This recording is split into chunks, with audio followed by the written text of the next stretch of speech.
daa ñoo deuxième partie bi nga xam ni moom moo jëm ci wàllum informatique bi mais deuxième feuille bi ñu defoon deuxième feuille yi dem jëli données directement comme niñ ko def rek dañuy résumé léegi deuxième feuille bi ñi ngi woon def calcul de kii bi calcul de document moyen rek mooy kii bi copier ñoo coller nga ñoo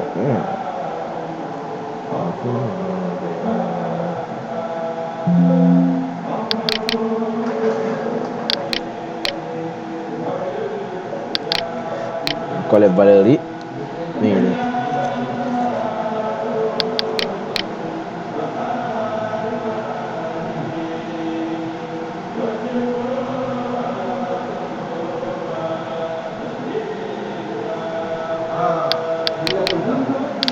voilà mi ngi nii léegi boo xoolee fii daa indaale format yi formule yi dañ koy effacé waat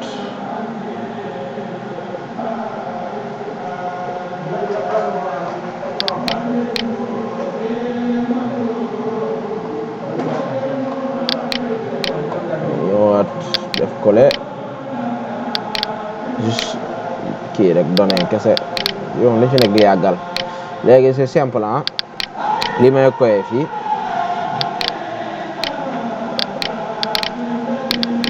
may coef central bi ça veut dire coef fi ngay ndaje li mooy total point ici rek nga supprimer continu yi tamit da ngay supprimer continu yëpp bon léegi yii nag moom dama koy toxal parce que ramp bindaat bu bari laay bañ admin yi ay journée moom it dangay supprimer continu mën nañ ko bindaat c'est pas grave léegi rang bi moom it da nga koy supprimer effacer le continu voilà mi ngoog léegi nag yëpp dañ koy supprimer voilà léegi pour calculer waa c'est simple d'abord dañuy ñëwaat sur notre fameux design defaraat ko comme ni leen ko waxee woon rek facilité de travail bi léegi nag pour def calcul total bi d'abord dañuy ñëw coef bi calcul coef bi ñëpp xam na système bi calcul coef c'est égal la somme des coef mi ngi nii après nga def entrée moo ñu ne la calcul coef bi moom c'est pas compliqué léegi après nga daan ñëw wala léegi nga war def somme nag chaque kii de chaque élève note chaque élève en plus de coef léegi boobu total des notes plus les coef moom laa ko tuddee léegi mi ngi nii moom da ngay def égal note 1 fois coef 1 après nga daal def F4 plus note 2 fois coef 2 après nga def F4 moo ngay def léegi nag nga def égal note 1 fois coef 1 après nga def F4 après nga def plus note 2 fois coef 2 après nga def F4 ni nga koy continuer plus note 3 fois coef 3 F4 après nga def plus note 5 fois coef 5 F4 après nga def entrée après moo indi la somme bépp léegi nga daal di trier moo indi la li des yëpp mu ngi nii c'est simple léegi moyenne comme ni ñu leen ko waxee woon rek moyenne moom c'est simple ñëw dem xooli formule bi léegi moyenne boo ñëwee calcul de moyenne boo ñëwee daan naan total de notes divisé ko par total des coef ak F4 kon da ngay def égal total note baa ngi divisé ko par total coef bi après nga def F4 def entrée boo ñëwee moom it def nii mu wàcc boo paree nga réduire mu des lii pour mu gën a yomb léegi mention bi c'est simple mention bi boo ñëwee pour génne ko da ngay def égal ba tey dañuy delluwaati formule bi mention bi boo ko bëgg génnee kon da nga naan si égal si bokk égal si moyenne est plus grand ou égal à 6 alors c'est très bien moyenne après nga daa defaat très bien entre guillemets def très bien après nga daa def point virgule defaat ibbiwaat beneen si léegi ñu war a def léegi benn bi laa de li des dañ koy accélérer ndax gagner temps égal si moyenne est plus grand ou égal à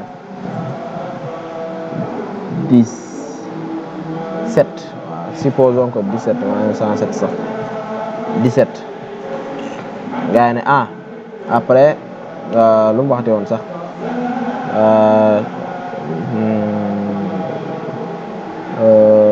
waaw après c'est 17 après nga def point virgule waaye parce que détail yow bu leen koy fàtte point virgule yooyu dafa am solo ci affaire bi bu leen ko di fàtte point virgule donc boo ko fàttee wala entre guillemets nga fàtte ko doo ci génn après nga def très bien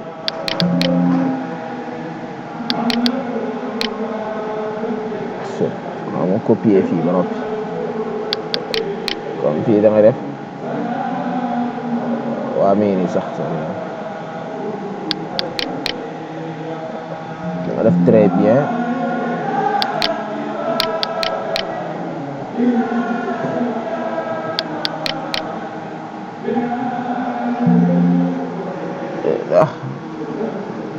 très bien taay la bind nag ma si dugal waaye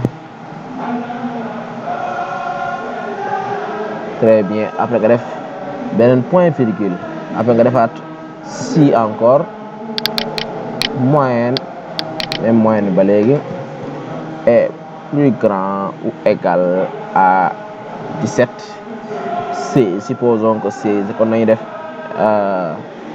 excellent la bi excellent la sax dama jaawale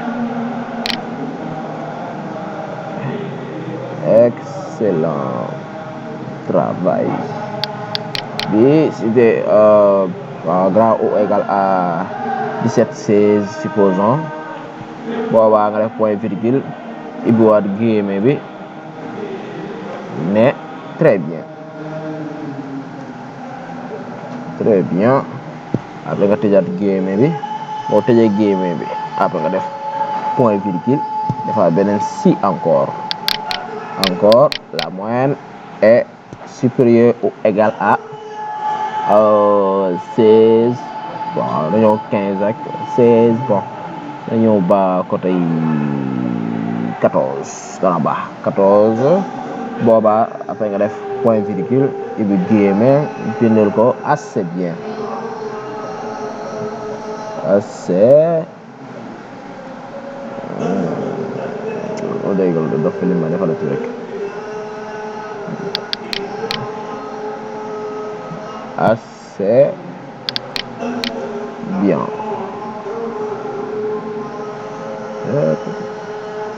assez bien tëjaat guillemets bi var point virgule ibbiwaat beneen si encore ba tey moyenne supérieur ou égal et supérieur si moyenne bon dama jaawale si moyenne est supérieur ou égal à 10 bi pas à 10 après nga daal ne ko bon waaw nga daal ibi ne ko passable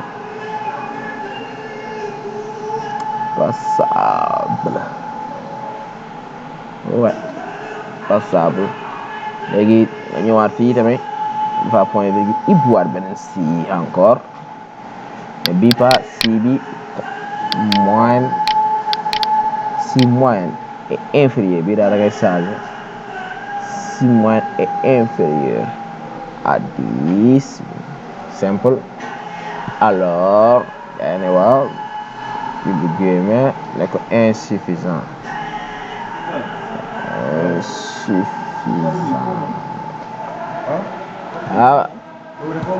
ok insuffisant. Maintenant dañuy xool ñaata si lañ am selon fii 1 2 3 4 5 6 lay am kon ça veut dire 6 si lañ am kon 6 parenthèses lañ am teg ko 1 2 3 4 5 6 après nga def entrée.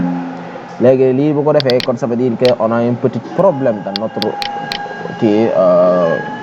notre code, mais apparemment il a réussi à la régler automatiquement. Maintenant on peut faire comme ça et voilà, on a 2 excellents, assez bien, insuffisant, un passable et 2 passables. Voilà, c'est fait.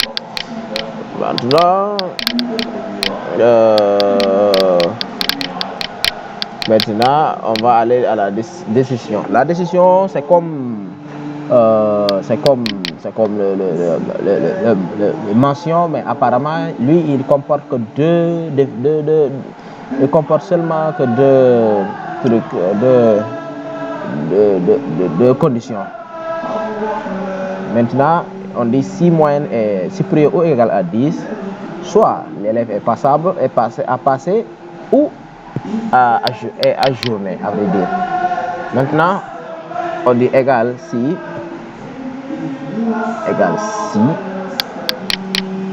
on parle toujours de moyenne.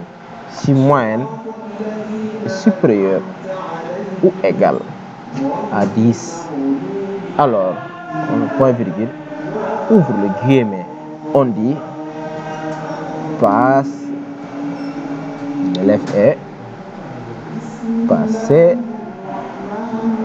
ferme le guillemet, on peut et ouvre encore le guillemet, et puis on dit ou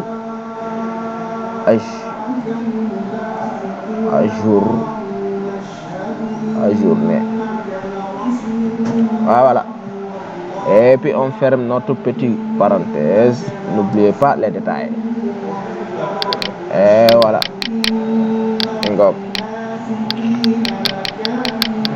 Apparemment je me suis trompé par le code en regardant un peu. Ici il nous a dit seulement si moyenne est plus grand ou égal à 10. Maintenant ici c'est un virgule, c'est pas un point virgule. Or que moi j'ai mis point virgule, c'est pour ça qu'il a écrit en même temps ici passé. Maintenant je supprime le point virgule et je le remplace par un virgule. Un virgule, apparemment le virgule, voilà. Et on fait entrer. Et le code va être modifié à journée, tu vois. Voilà. Maintenant on va le modifier à travers ici. On va modifier ceci en mettant un virgule ici. Maintenant une fois terminé, on passe juste ici et on fait une entrée. Ouais. Non.